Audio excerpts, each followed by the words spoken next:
오늘 말씀은 잠언 23장 1절에서 14절 말씀입니다. 오늘 우리에게 주신 약속의 말씀인데 한 절씩 교독하실 때 제가 먼저 읽습니다. 내가 관원과 함께 앉아 음식을 먹게 되거든 삼가 내 앞에 있는 자가 누구인지를 생각하며 내가 만일 음식을 탐하는 자이거든 내 목에 칼을 둘 것이니라. 그의 맛있는 음식을 탐하지 말라. 그것은 속이는 음식이니라. 부자 되기에 애쓰지 말고 내 사사로운 지혜를 버릴지어다. 내가 어찌 허무한 것에 주목하겠느냐. 정녕 재물은 스스로 날개를 내어 하늘을 나는 독수리처럼 날아가리라. 약한 눈이 있는 자의 음식을 먹지 말며 그의 맛있는 음식을 탐하지 말지어다. 대저 그 마음의 생각이 어떠하면 그 위인도 그러한즉 그가 네게 먹고 마시라 할지라도 그의 마음은 너와 함께하지 아니함이라. 내가 조금 먹은 것도 토하겠고 내 아름다운 말도 헛된 대로 돌아가리라. 미련한 자의 귀에 말하지 말지니 이는 그가 내 지혜로운 말을 업신여길 것임이니라. 옛 지게석을 옮기지 말며 고아들의 발을 침범하지 말지어다. 대저 그들의 구속자는 강하시니 그가 너를 대적하여 그들의 원한을 풀어 주시리라. 훈계에 착심하며 지혜의 말씀에 귀를 기울이라. 아이를 훈계하지 아니하려고 하지 말라. 채찍으로 그를 때릴지라도 그가 죽지 아니하리라. 내가 그를 채찍으로 때리면 그의 영혼을 수월해서 구원하리라. 아멘. 오늘 주어진 잠언 23장은 솔로몬의 지혜가 담긴 어떤 교훈 가운데 하나입니다. 특히 삶에 다양한 유혹이 있음을 말해주고 있습니다. 오늘도 많은 유혹, 물질에 대한 것, 명예에 대한 것, 권력에 대한 것, 그들과 밥 먹는 것, 그들과 교제하는 것, 그런 것을 너는 경계해야 된다. 너는 그것을 주의해야 된다. 또 그것을 사사롭게 생각하지 말아야 된다. 이렇게 기록하고 있습니다. 이러한 다양한 유혹과 잘못된 선택을 경계하고 있습니다. 오늘 말씀을 좀 더 자세하게 보면 1절에서 3절 말씀 보면 관원과 함께 음식을 먹을 때 조심하라 이렇게 기록하고 있습니다. 관원은 누구입니까? 권력자들을 이야기하는 거예요. 거기에는 탐욕적인 욕심이 스스로 해칠 수 있기 때문에 그들을 주의하라 기록하고 있습니다. 보세요. 관원이나 권세자들과 가까이 할 때는요, 어떤 사회적인 것이나 정치적인 것이나 경제적인 어떤 그런 경험을, 어떤 자원을, 기회를 얻을 수 있는 기회입니다. 그렇죠. 혼자서 뭔가를 개척하고 뭔가를 비즈니스를 시작하려고 하면 많이 어려움이 있지만 관원들, 오늘 본문은 관원이라고 소개하고 있지만 거기 어떤 권력자들이나 정치하는 사람들이나 아니면 여기서 어떤 정부 관계 그런 사람들이 있으면 여러 가지 자원을 얻을 수 있는 어떤 기회가 얻을 수 있는 일들이 많이 있다라는 거예요. 자, 그런데 그들과의 관계를 통해 우리는 유익을 얻을 수 있지만 그들의 의도를 분별하는 것이 중요하다는 거예요. 근데 우리는 이렇게 생각할 수 있어요. 아니, 어떤 관원이 나를 찾아와서 밥을 먹자고 할까? 나와 교제하자고 할까? 이런 생각을 해보니까 저와는 큰 의미가 없을 것 같아요. 예. 근데 여러분들 좀 더 젊었을 때 아니면 좀 더 어떤 힘있게 어떤 비즈니스를 하고 있을 때 보면 주변에 많은 사람들이 접근을 해오는 것을 보면 그렇게 어려운 문제는 아닐 것입니다. 왜냐하면 권세자들의 자리에는 종종 정치적인 혹은 경제적인 관계적인 계산이 숨어 있을 수 있기 때문에 성경은 그렇게 말하고 있어요. 그들과 함께 할 때 탐욕이 화를 불러올 수 있다는 거예요. 그들의 숨겨진 목적을 간과하면 큰 해를 얻을 수 있다는 거예요. 뭐 내가 하는 이 비즈니스가 얼마나 크고 위대한데 사람들이 나를 찾아와서 이게 좀 저속한 말로 하면 알랑방구를 끼고 나와 함께 교제하려고 하고 나에게 뭐 이렇게 밥을 사주겠다고 하고 나와 교제하려고 할까 이런 생각을 얻을 수 있지만 우리들은 왜 그들이 나에게 접근하고 있는지 그들이 간과하고 있는 것인지 그들의 의도가 무엇인지를 분별하는 것이 너무도 중요하다라는 거예요. 누가복음 12장 15절에 보면 예수님께서 탐욕과 탐심에 대해서 이렇게 기록하고 있습니다. 우리가 관원들과 함께 교제하는 것은 우리 안에 탐욕적인 부분이나 탐심이 우리 안에 있음에 대해서 기록하고 있는데, 누가복음 12장 15절을 보면 그들에게 이르시되 삼가 모든 탐심을 물리치라. 사람의 생명이 그 소유에 넉넉한 데 있지 아니하다라고 기록하고 있습니다. 여러분, 우리 인생의 가치는요, 물질적인 풍요에 있지 않습니다. 결정되지 않아요. 하지만 지혜 안에는 삶을 바르게 인도하는 그 지침이, 방향이 지혜 가운데, 하나님의 지혜 가운데 거기에 있습니다. 지혜로운 사람은요, 올바른 선택을 할 수 있게 되는데, 우리들의 관원들과의 어떤 그런 교제 속에서 그들과 함께 식탁의 자리를 할 때 그들의 의도가 무엇인지 하나님의 지혜 가운데 분별할 수 있는 우리 모두가 되어야 될 줄 믿습니다. 이어서 4절 5절에 보면 부의 덧없음에 대해서 이렇게 성경은 기록하고 있습니다. 성경에 보니까 부자 되려고 애쓰지 마라 이렇게 기록하고 있습니다. 우리가 어떤 화환 같은 거 보면 부자 되세요 이렇게 그런 화환 제목도 있는 것을 저는 이제 보았는데요. 근데 성경은 뭐예요? 부자 되려고 애쓰지 말아라 이렇게 기록하고 있습니다. 부를 얻으려고 애쓰는 것이 헛된 일임을 기록하고 있습니다. 그래도 늘 우리들의 한편에는 그래도 좀 부자로 좀 살아보고 싶다, 좀 넉넉하게 살아보고 싶다, 나눠주면서 살아가보고 싶다, 펑펑 쓰고 싶다, 이런 생각이 늘 몰려오고 있지 않습니까? 늘 몰려오고 있어요. 심지어 목사인 저도 늘 그런 마음의 유혹 가운데 있는 거예요. 그러니 참 쉽지 않은 그런 삶인데, 성경은 부자 되려고 애쓰지 말라라고 아예 그렇게 기록하고 있어요. 왜냐하면 부를 얻으려고 애쓰는 것은 헛되다라고 말하고 있는 거예요. 예, 우리가 헛된 것은 무엇이 헛된지를 알고 있어요. 여기 항아리가 이렇게 있습니다. 그래 봤더니 구멍이 나져 있어요. 깨져 있어요. 내 항아리에 구멍이 나 있네. 옳거니 여기에 이제 뭐 언제 비 올지 모르니까, 언제 수도가 끊길지 모르니까 이 항아리에다 물을 내가 담아야 되겠다. 건강할 때 이 항아리에다가 담아야 되겠다 생각하고 우물을 갖다가 퍼가지고 깨진 항아리에다가 붓는 사람이 있습니까? 아무도 없어요. 깨진 항아리를 분명히 보고 미래를 준비하기 위해서 항아리를 사는 사람은 있을지 몰라도 우물을 갖다가 깨진 항아리에다 계속 붓는 사람들은 아무도 없어요. 이거 바보 멍청아, 이게 구멍 난 게 안 보이냐? 이렇게 말할지언정 내 스스로가 우물물을 터다가 깨진 항아리에다가 붓는 사람은 없습니다. 이것이 헛된 것임을 알고 있기 때문에 그런 거예요. 부자 되려고 애쓰는 것은요, 그와 같은 헛되다라고 말해주고 있어요.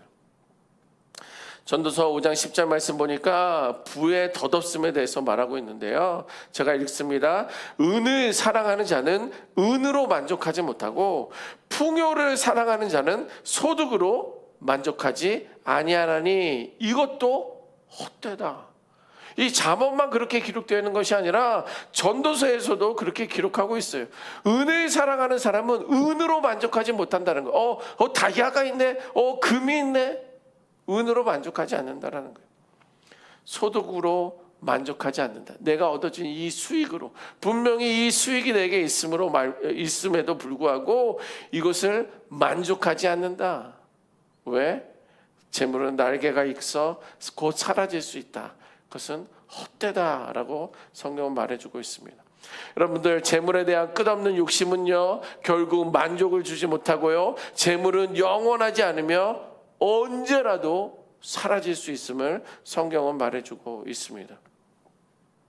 돈은 만족을 주지 못하고 오히려 더 많은 욕심을 낳게 됩니다.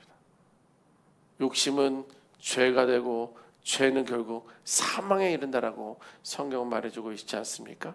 우리 안에 어떤 욕심이 있는지, 내 안에 어떤 탐심이 있는지, 탐욕이 있는지 분별할 수 있어야 되겠습니다. 6절에서 8절 말씀 보면 거짓된 자의 음식을 경계하고 있습니다. 거짓된 자의 음식. 이것은 뭐냐면 6절에 6절에 보면 악한 눈이 있는 자의 음식을 기록하고 있어요. 악한 눈이 있다라고 성경은 말해주고 있는데, 현대인의 성경의 본문에 보면 인색한 사람에 대해서 그렇게 악한 자의 눈이 있다라고 번역을 했습니다. 인색한 자의 음식을 먹지 말라는 그런 교훈이에요. 인색한 자들은요, 겉으로는 환대하는 듯 합니다. 겉으로는 뭔가를 대접하고, 겉으로는 뭔가 교제하기로 하고, 겉으로는 뭔가 같이 나누려고 하고 주려고 하고 있는데, 그러한 인색한 자들은 겉으로는 환대하고 있지만 실제로는 다른 마음을 가지고 있다는 거예요. 결국 그 음식을 나누어 먹음으로 후회하게 될 거다 말해주고 있어요. 여러분, 겉으로는 친절하게 보이지만 속으로는 인색하고 계산적인 그러한 사람들이 있다면 그들의 의도를 경계하라 말해주고 있습니다. 자, 오늘 잠언이 우리들을 교훈하고 있지만 결코 쉬운 그러한 결정과 말씀은 아닌 것 같아요. 그들의 인색이 인색한 건지, 그들의 의도를 가지고 접근했는지, 그걸 우리가 어떻게 알고 있느냐는 거예요. 그럼에도 성경은 그것을 분별할 수 있어야 된다, 그것을 너는 경계하고 있어야 된다라고 말해주고 있는 거예요. 자신의 이익을 위해 접근하는 사람들을 분별할 수 있는 그런 지혜가 우리에게 있어야 되는데, 그 지혜는 하나님의 말씀을 통해 하나님께서 우리에게 지속적으로 교훈해주고 있습니다. 이어서 9절 말씀에 보니까 지혜를 거부하는 사람들에 대해서 경고하고 있는 거예요. 지혜의 말씀을 오늘도 이렇게 말씀해주고 있는데, 아유 됐어요 목사님, 아유 됐어요 하나님, 내가 알아서 하겠습니다 라면서 지혜를 거부하는 사람들에 대해서 경고하고 있습니다. 지혜로운 말을 업신여기는 사람은 미련한 자에게 말하는 것은 소용없음을 말해주고 있는 거예요.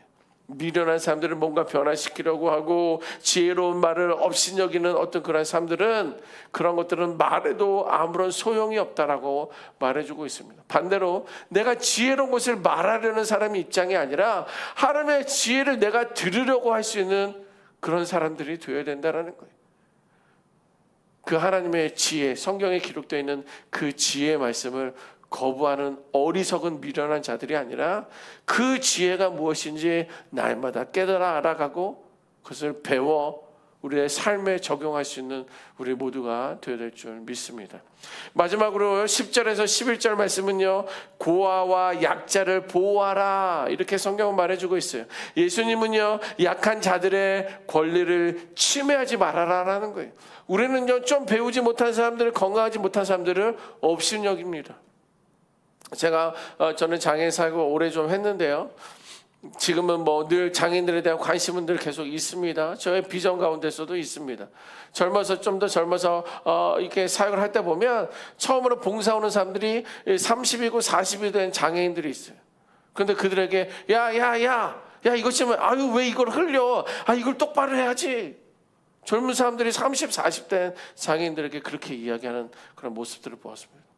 형제님 그렇게 하지 마세요. 형제님보다 나이가 많으신 분들은 존중해 줘야 됩니다. 존경해 줘야 돼요. 형제라고 불러주세요. 존대해 주세요. 동갑이면 친구로 같이 대해 주세요. 이런 교육과 훈련이 필요한데, 그런 성경에 분명히 그렇게 말하고 있는 거예요. 고아들에 대해서, 부모가 없이 재산이 없이 혼자 살아가는 그런 연약한 자들을 통해서 또 약자를 보호하라라고, 그들의 권리가 있음을, 권리를 침해하지 말라라고 성경은 말해주고 있어요.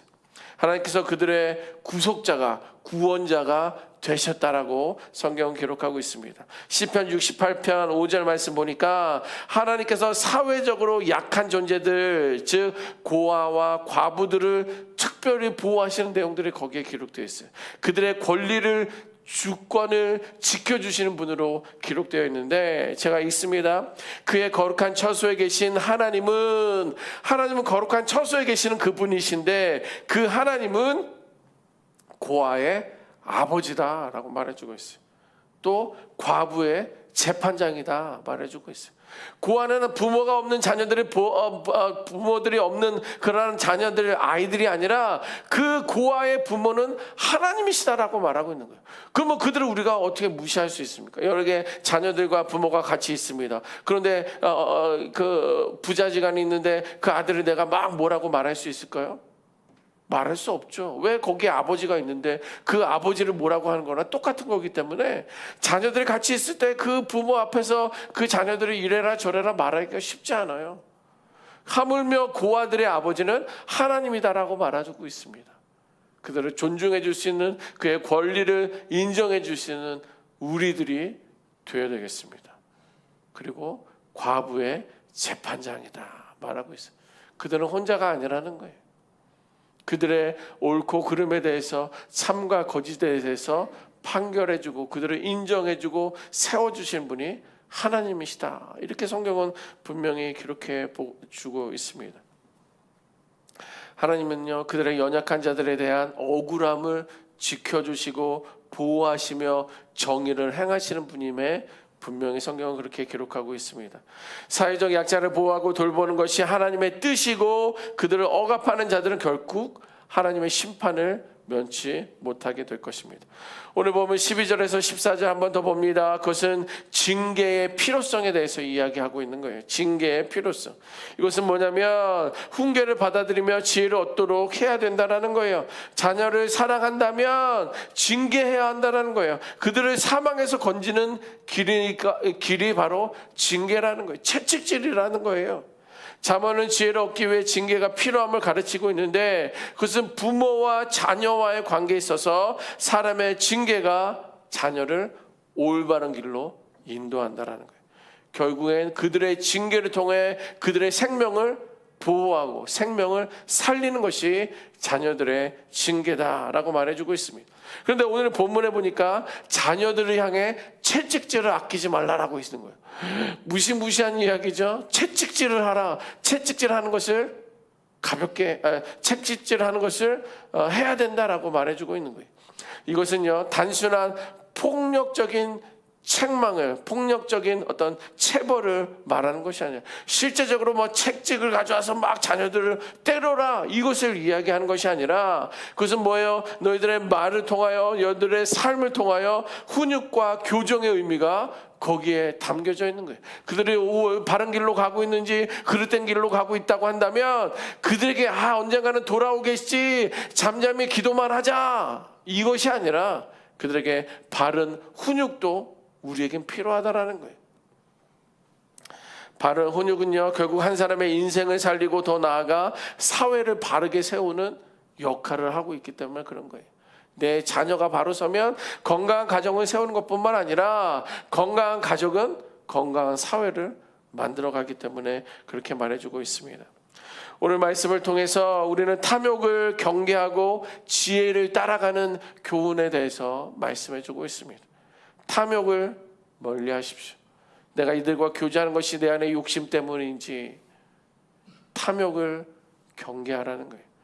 그리고 그들의 거짓된 의도를 분별하라는 거예요.